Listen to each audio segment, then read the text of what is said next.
you seen the Philadelphia local jazz scene change over the years? Has it changed? Give me some of your. Well, it's hard for me to say because when I was younger, I wasn't part of the jazz scene. In fact, I didn't really become part of the jazz scene locally until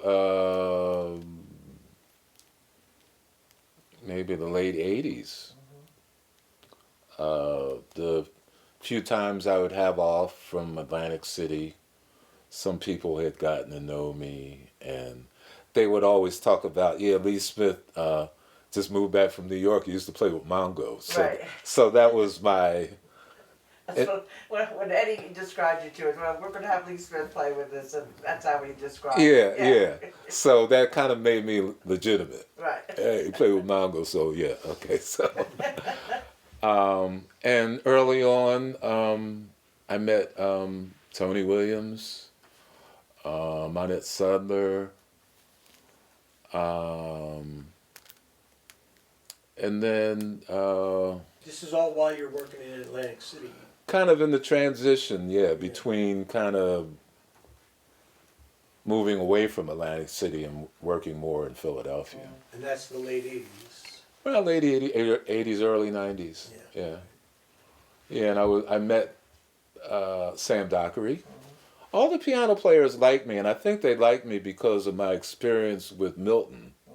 Because I'd gotten used to playing with a piano player as opposed to like a whole group of musicians. I got used to listening to what they were doing. So piano players liked me. Eddie Green called me a lot. Sam Dockery, when I met him... Did you work with Evelyn with Sam? I met Evelyn through Sam, I Okay. think. Yeah, so we were doing the place on Head House Square downstairs. Oh, yeah, Borgia. Borgia Cafe. Yeah, I met a bunch of great people down there, but Evelyn, just a sweetheart. Learning more songs, because she would sing stuff that I hadn't played before. Yeah. So,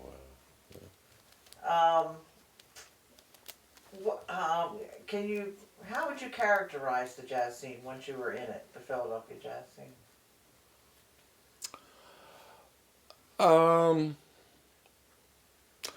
What was most different for me playing jazz as opposed to the R&B was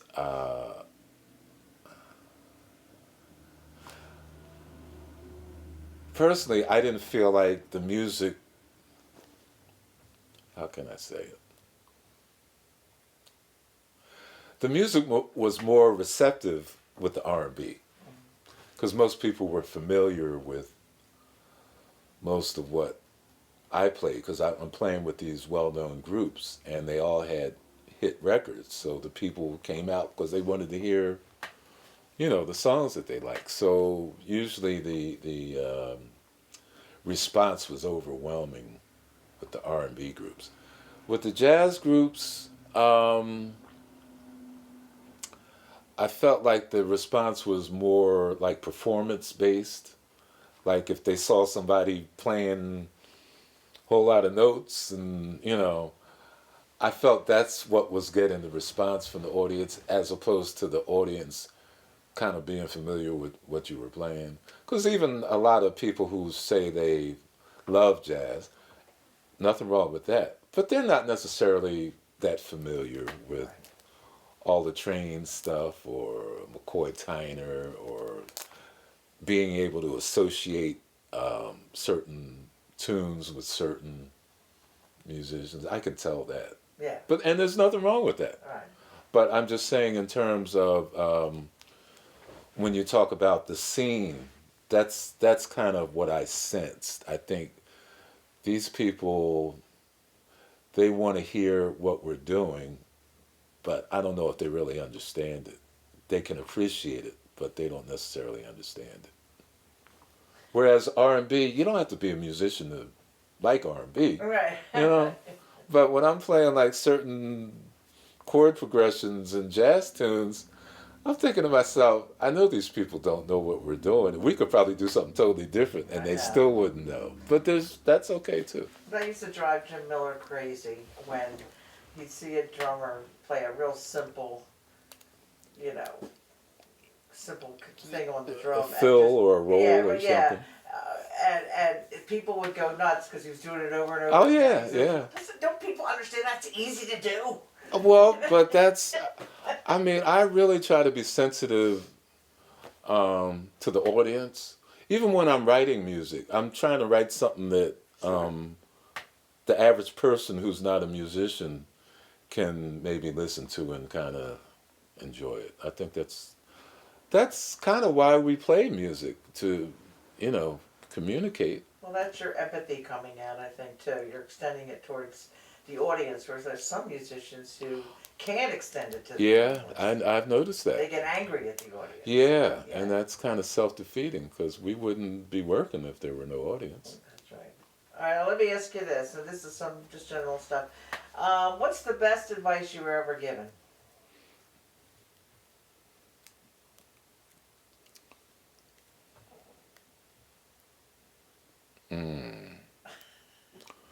Boy, that's a tough one. You ask everyone this question? Yes. And they all have answers? Not everybody, no. Some people go, wow, you don't have to answer it if you don't, I'm trying to think,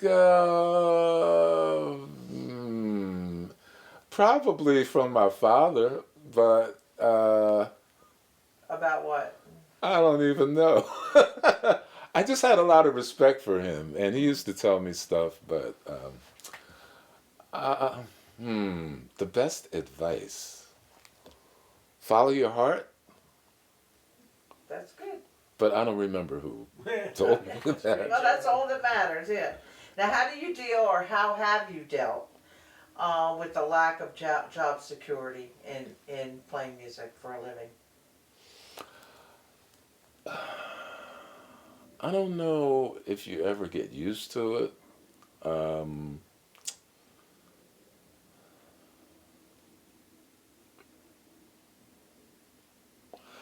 I sense it more now that I'm older because most people I know that are my age, they're collecting Social Security. I'm not, so it kind of makes you think about, has it really been worth it? And I have to say it has been. I mean, it's kind of what I do, it's what I've done, so I'm not going to regret something that I've intentionally stayed with, And there have been times, excuse me, there have been times when I've often questioned as to how long I'm going to stay with the music, because now even just getting to certain gigs, getting my stuff in there, setting it up, playing, breaking it down, in the back of the car, it can actually be a little wearing at this point. Whereas there was a time you wouldn't even consider that an effort. Actually you were excited to get to the gig and play some stuff you may have worked out recently, and now it's like, okay, how long am I going to keep this up? Because I don't have a roadie. I think ideally it'd be nice to have one of my students or someone who I trusted assist me. But I really don't feel that strongly about anybody enough to set up my bass. Right. Because that's almost like sacred at this point. Sure. So I just don't feel like I want to chance someone breaking it. So I just keep doing it myself, and you find ways of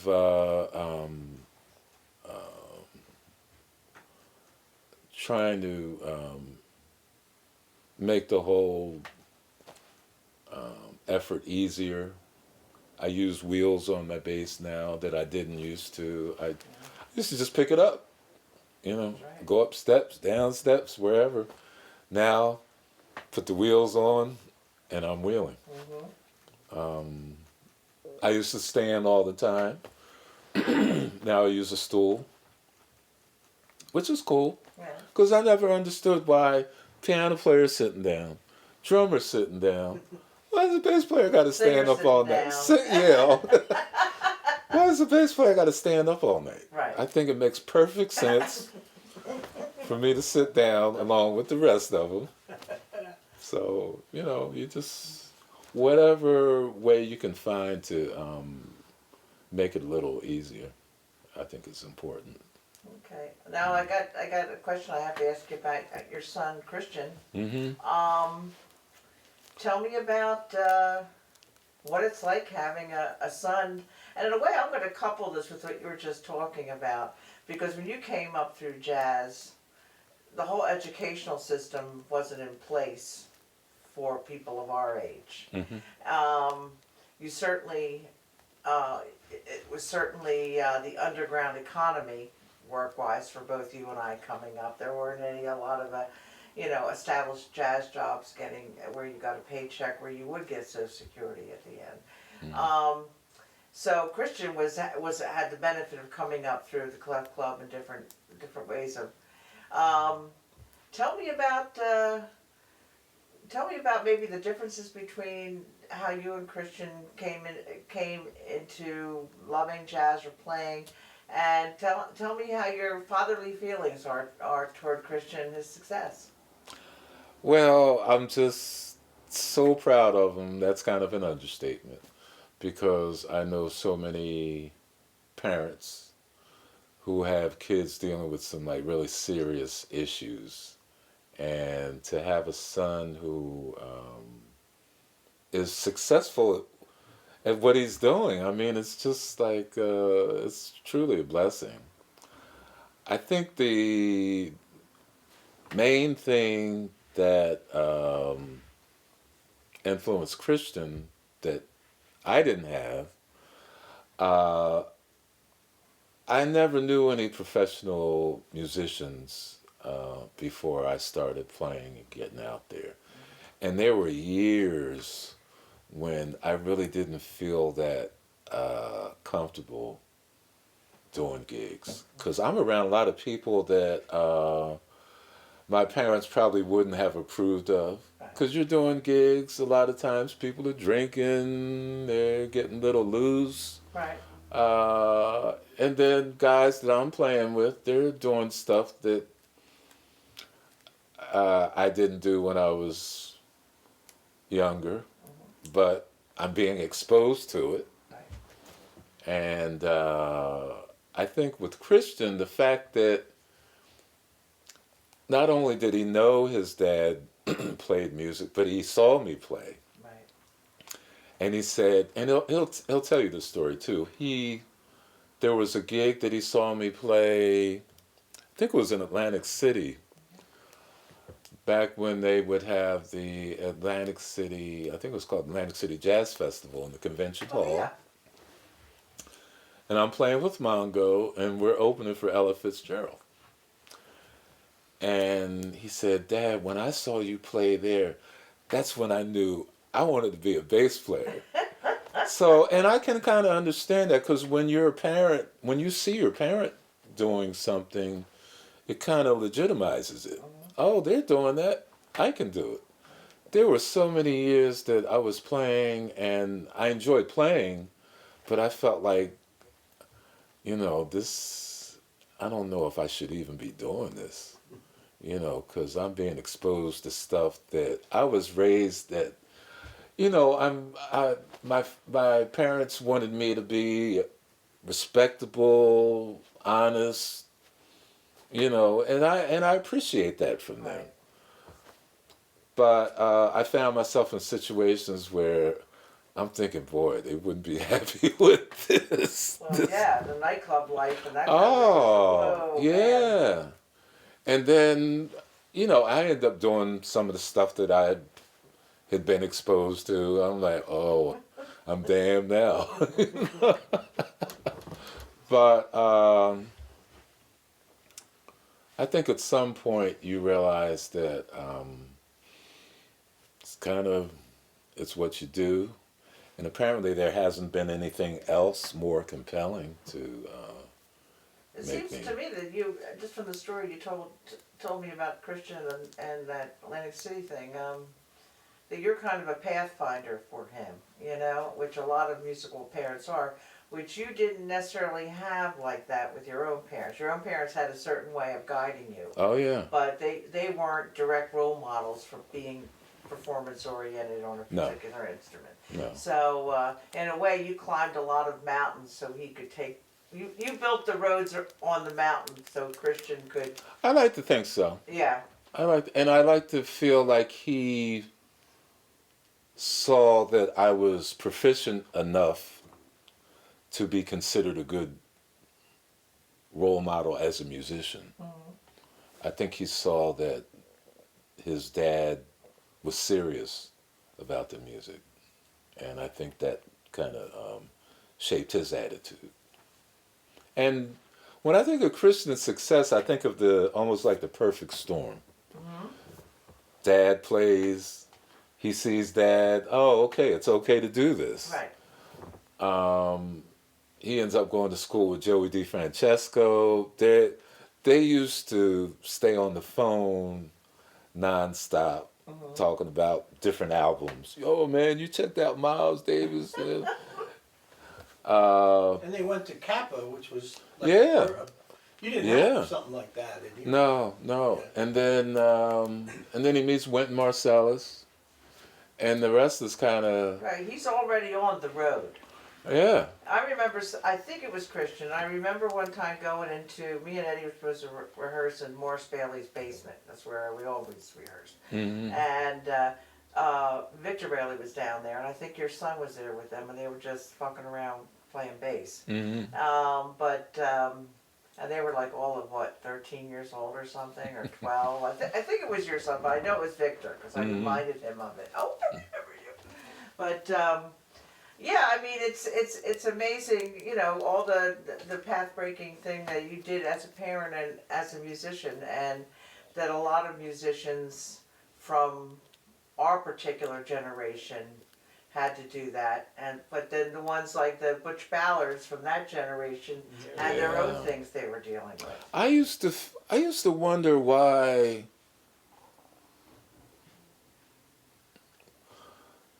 anyone like back in the like 40s would want to play the bass because you rarely heard the bass, Yeah. you know. And I'm like, look at the guys back there like playing his heart out, and you can barely hear them, Right. you know. And bass players, we want to be heard, you know. So that's a dedication I still don't understand. There must have been something there to make them want to do that. Well, who was the bass player with Ellington? Blanton? Jimmy oh yeah. Where it really brought it out, and everyone was going, wow, the bass can do something more. Yeah. Yeah. I don't know that much about Jimmy Blanton's history, but apparently he had some other influence than just playing the bass. I'm thinking he either He played. used the bass to play not just the bottom, but everything Oh yeah. in between, and changed the way Ellington's band sounded forever Yeah. once he was hired. I'm thinking he had some exposure to piano or something besides bass, because he just really elevated that level of playing. Well, your life history is really interesting.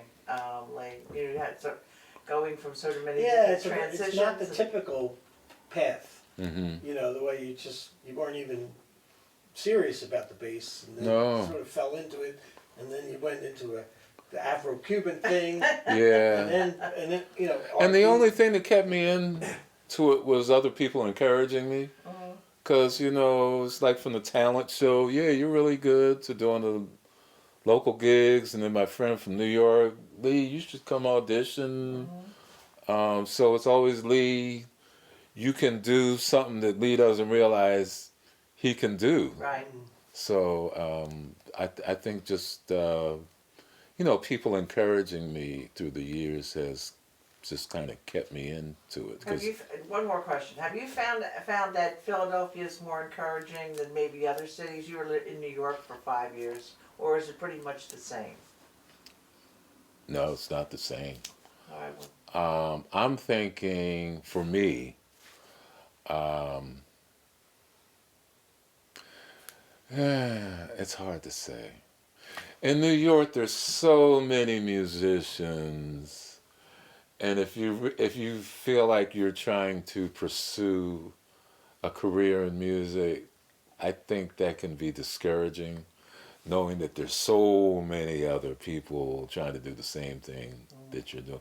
It's like trying to apply for a job where there are like 100 other applicants, and some of them probably more qualified than you are, as opposed to applying for a job where you might have like 5 or 6 other applicants. You got a better chance. So in Philadelphia, I feel like for what it has to offer, I think there are more possibilities of taking advantage of what it has to offer. New York is just so vast, and unless you have some distinct direction you're trying to go in, you get lost. I know I'd get lost, because I wouldn't know what to do, who to play with, because there's so many people, and at some point you have to make choices.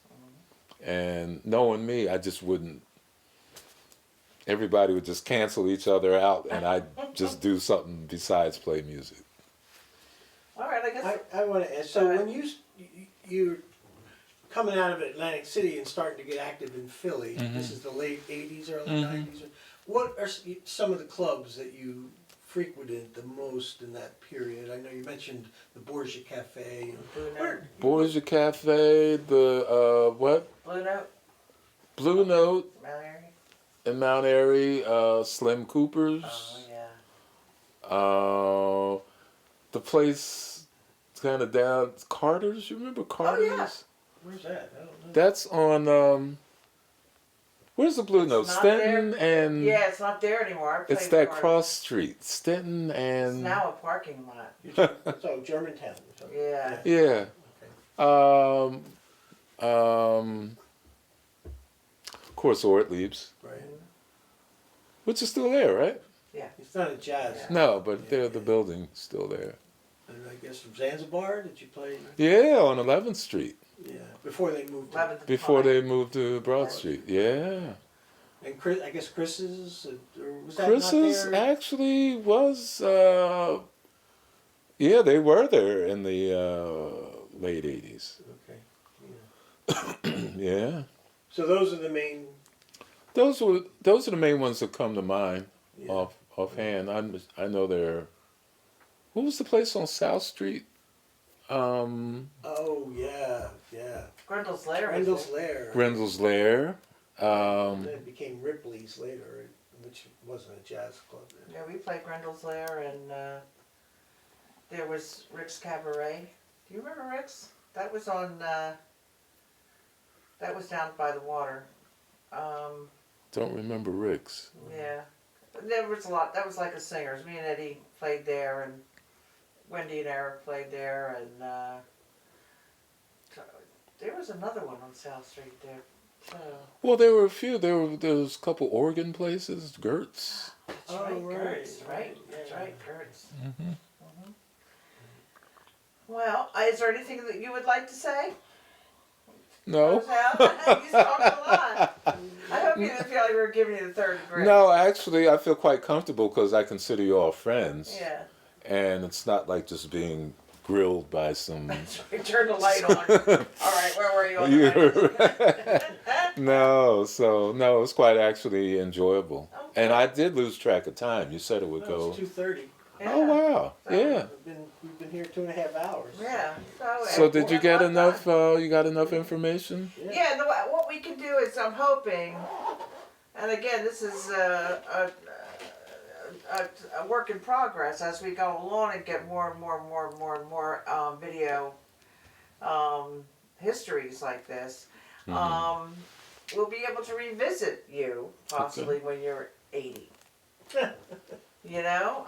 Really? Like we just Okay. talked about Jimmy Merritt. Now the thing I know from talking to Avi all the time, that reminds me to talk to her, I don't, she's telling me his mind is going and he's having a problem. But she said he's got like 40 banker's boxes full of stuff, manuscripts I'm sure. and she wants to be involved with this too. So it's I'm hoping the word will spread. We'll get, by the time in another 10 years we'll have a good archive that we can say this is the Philadelphia Archive, which we're all building together, you know. Yeah. Jimmy came up in a time where I don't know if I would have been able to survive, because you know so many musicians back there were strung out, Oh, I know. you know. That was a dangerous And time. I also wonder, it's amazing how many were strung out, but they were still able to play and be creative. I don't. Yeah, when you think about it, when I teach jazz history, everybody said, "Oh, Billie Holiday, you know, and Charlie Parker, they were drug addicts and they were on heroin." I said, "But think about this. Think about their output. You're a heroin addict, plus you're putting out hundreds and hundreds of recordings all the time. I mean, Yeah. it can be that strung out." So Yeah. I mean, But that's, I mean, we look at those days in terms of history, but actually to have been in that it was that hard. lifestyle, I Was just it that way can't. when you were playing, or no? No, Pretty much over. Well, a lot of that was, I think, racial stuff that was being dealt with. I think so too. Yeah. No, when I first came out, it was more of a. Cocaine? Well, what we did was The more of a 80s, cocaine was spectacle. big. I was doing cocaine. You know, jazz musicians, you know, you felt were this underappreciated. Yeah. You know, I'm playing with these high profile groups, and they did all kinds of stuff too. Yeah. But at some point, you had to either, you know, sink or swim. Right. You know, You couldn't be total, or else you wouldn't get any. Yeah, gigs. you just couldn't do that. But a lot of the jazz guys, man, I just hear all kinds of stories where Zawinul is turning Jocko on the stuff Oh, that. Jocko, yeah. oh my God, He yeah. was a maniac. It was a shame. Yeah. He had mental illness too. Right. Jocko. I knew his dad. His dad used to be a regular in Atlantic He City. used to come into the Latham to see me and Eddie all the time. I guess he hung out a The lot. father or the son? The father. Oh. You Yeah, know. Dad was a big drinker, and he used to always say, "I got my son plays the bass too." And I was like, "Oh, cool." So did the Brecker brothers' dad used to come in and see me and Eddie. Oh, yeah. Yeah, over at the Latham. I'm playing with Randy this Saturday at the Kimmel. Are you? He's part of the Jazz Orchestra Oh, you got Philadelphia, that, yeah, you're working with the Carl. Christmas show. Oh, great. Yeah. In fact, when you guys leave, I got music I got to learn. So. That's Terrell's thing, right?